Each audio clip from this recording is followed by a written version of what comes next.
It's showtime. Hey guys, Django Fett here, hunting down games, comics, TV shows, movies, and more. And we're back with another episode of Foreign Film Madness, where I review random foreign films that I feel like watching.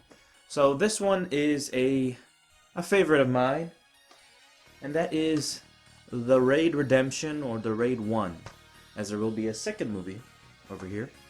But I have The Raid Redemption, and man, I've been waiting to do this one for a while, and now let's just get into this, man. Deep in the heart of Jakarta's slums lies an impenetrable safe house for the world's most dangerous killers and gangsters.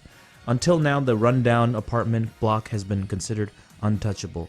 Cloaked under the cover of pre-dawn darkness and silence, an elite SWAT team is tasked with raiding the safe house in order to take down the notorious drug lord that runs it.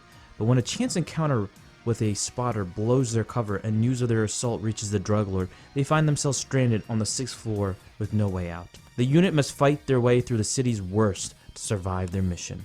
So this movie came out in 2011, and this movie is an Indonesian martial arts action film written, directed, and edited by Gareth Evans, coming from Wales. And it's kind of weird seeing as somebody who came out from Wales to do an Indonesian film and spoken in Indonesian. So it stars Iko Uwais. I'm going to mispronounce a lot of names. I've been doing that a lot during my foreign film reviews, so I apologize for that. I'm going to try my best. But it stars Iko, who is just become this epic Indonesian action icon. And been in a lot of Indonesian action films, as you can expect.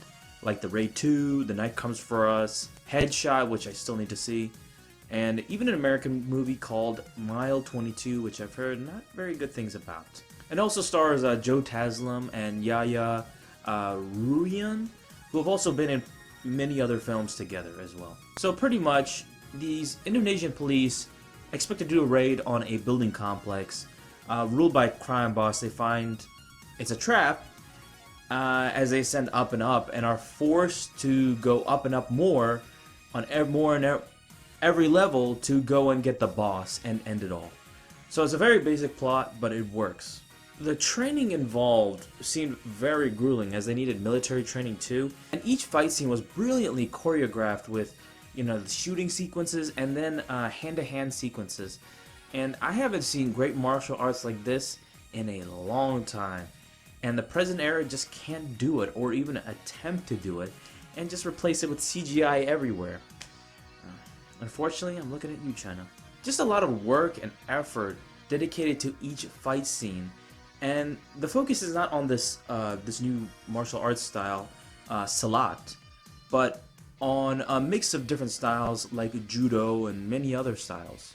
And one of my favorite sequences was the last fight scene, involving a very tiny room with the main star and his brother against the Mad Dog, the villain.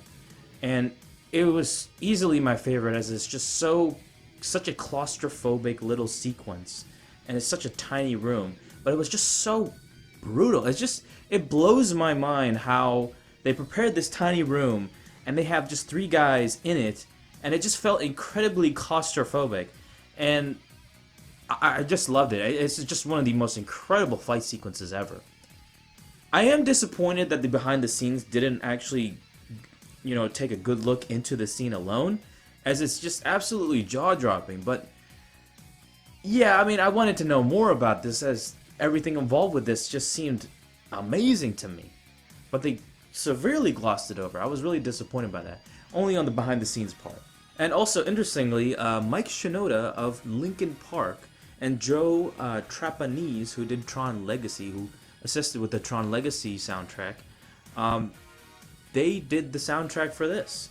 And they did a great job, as every high-octane moment was amplified like 2 to 10-fold. It just reminded me of the Hybrid Theory, Meteora, Reanimation days, and those were just the legendary days of Linkin Park.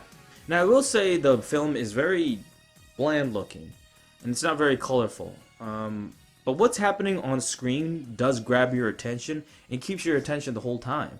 Plus, they wanted to show off the ugly, desperate, and criminal underground and the bleakness of the whole situation, as it was just complete chaos in that that building alone. Also, this movie had a budget of only $1.1 million, but it made $9.14 million, 9 times its original budget.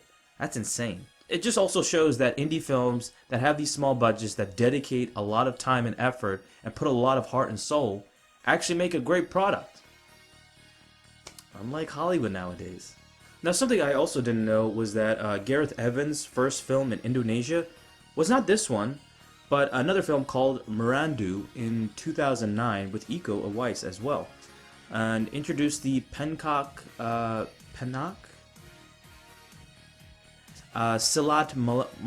Silat martial arts style. So one of these days I will need to watch and possibly review one of these days.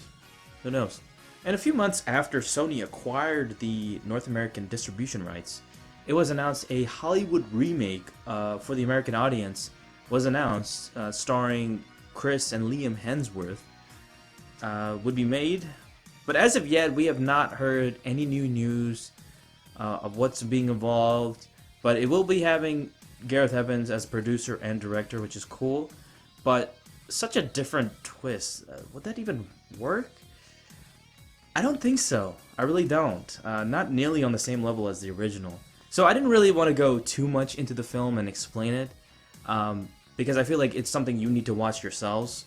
And I just wanted to go on like what the creation of the film and the behind the scenes entailed, as this really, really interesting, and I highly recommend you watch it. I'm easily giving The Raid a...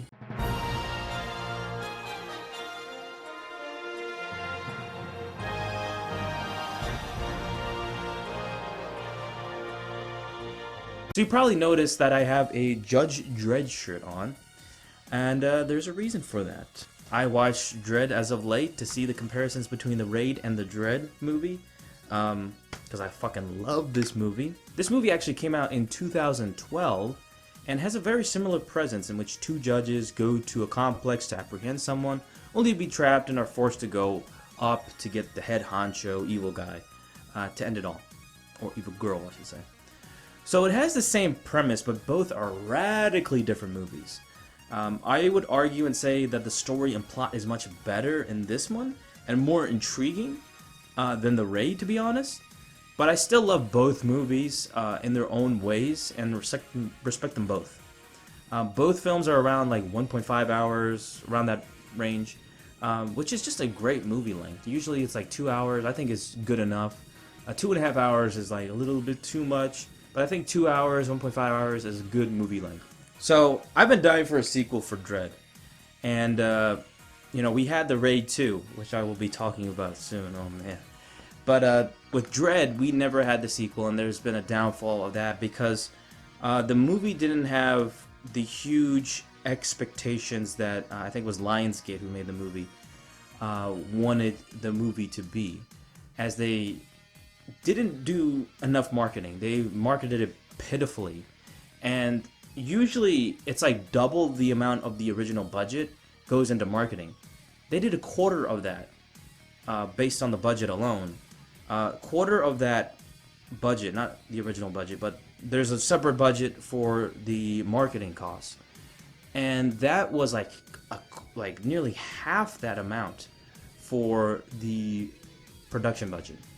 So that's not a good thing. I mean, usually it's like double that range. The money it made, it was in that range, but when you factor in the production, the marketing costs, it has to be more. So that's why they thought this was a failure in their books. Even though it's a beloved classic. Everyone fucking loves this now. Even though it didn't do good in theaters, I think DVD sales would say it a lot alone. I don't have the numbers, but I think they would be extremely high. And it's a cult classic at this point, and everybody's been dying for a sequel. And if it does have a sequel, I think Netflix would be the perfect place to put it, as considering everybody's streaming it. I think movies nowadays, releasing it in theaters is more of a risk nowadays, especially for indie projects. Sometimes you'll hit, sometimes you won't, but it seems to me, Netflix is the safe haven. And, The Night Comes For Us, I think that was a success.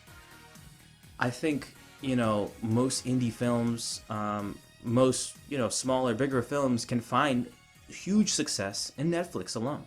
And I would love to see in a sequel Judge Death. Man, I would be ecstatic as hell if they introduced him into that. So thank you guys so much for watching. Don't forget to please like this video, comment down below. Tell me what you think of the Raid if you haven't seen it in the comment section below. I don't know what the next Foreign Film Madness review will be, but I'll be sure to keep you guys in the loop. And I'll see you, my fellow Mandoite, my Mandalorian brothers and sisters, next time. Ooh, yeah!